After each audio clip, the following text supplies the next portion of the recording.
discussions going on with China. Let me just put it this way. I'm not happy, okay? I'm not happy.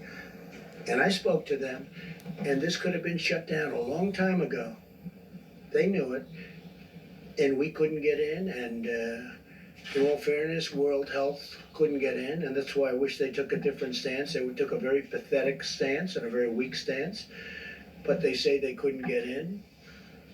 But ultimately they got in. They got in much sooner than anybody, but they didn't report what was happening. They didn't report what was happening inside of China. No, I'm not happy with China. Yeah, please.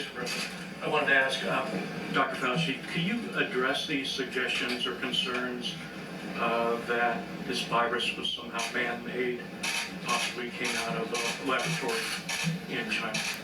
You studied this virus. What are the prospects of that?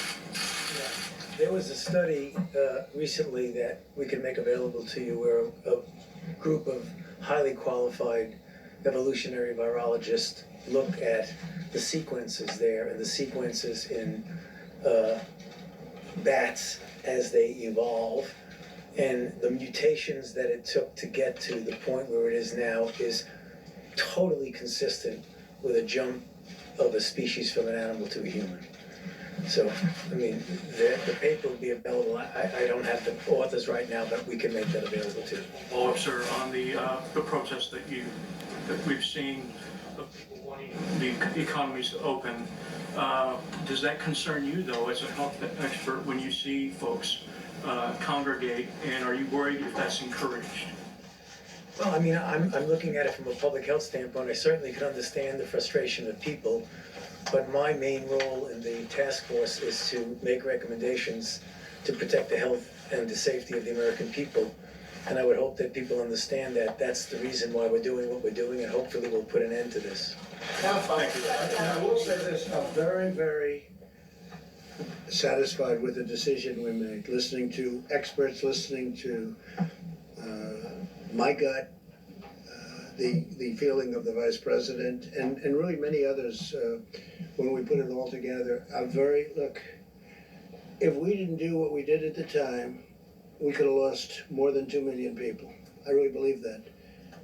I could show you charts of other places that gave it a shot and they're not doing well. And I would show it to you right now. I don't want to embarrass anybody, but they gave that a shot. It's an automatic. I mean, everybody would say, let's do that, until they sit down and start thinking. And we could have lost more than 2 million people. We could have lost more than 2 million. Could have been much more than that, by the way. We have one that says from 1.6 to 2.2, but it could have really been more than that. But I looked at one in particular, one country in particular, that is using the herd mentality, not working out very well. Now, with all of that being said, we have to get back to work. We'll be crossing lines very soon in many cases. In some cases, we're well on the way down. In other cases, we're right at the top and heading down. We're heading in the right direction. I saw some numbers from New Jersey, which was having a very tough time at starting. He's doing a terrific job, the governor, Phil Murphy, starting to get some really good signs. I looked at some of the New York numbers. They're starting to get, they've been devastated, obviously, but some really good things are starting to happen. So if we would have done something different, first of all, would not have been sustainable.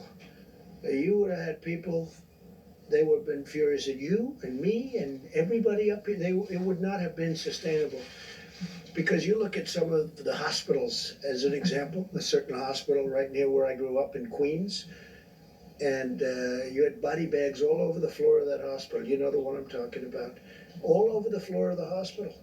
Now multiply that times 12 or 15, because that's the kind of numbers you're talking about, 12 or 15.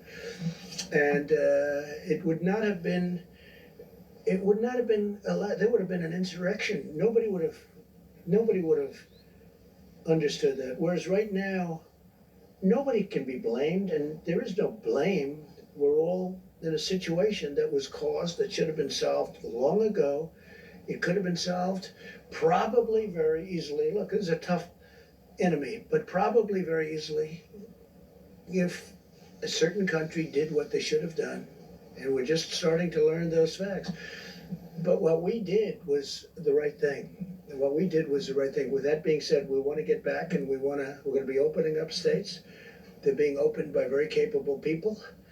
It's also point of sale, as they say in a different business. It's the point they'll be able to look at that, where the testing is taking place. We're going to help them with the testing. We've developed some tremendous tests over the last little while, and we're going to work with the states and we're going to help them.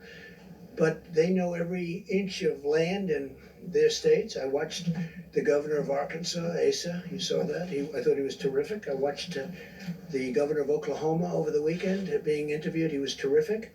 They've done it a little bit differently, and they've done it tight, and they've done it strong, and they were very prepared, and they have more beds than they needed, and that's a good thing. But I've seen some very, very good things, and I think you're going to have some very positive events taking place over a very short period of time. And I think with that, we'll see you tomorrow, but really this has been a situation where a lot of great people have been involved and a lot of great decisions have been made. Thank you all very much. Thank you.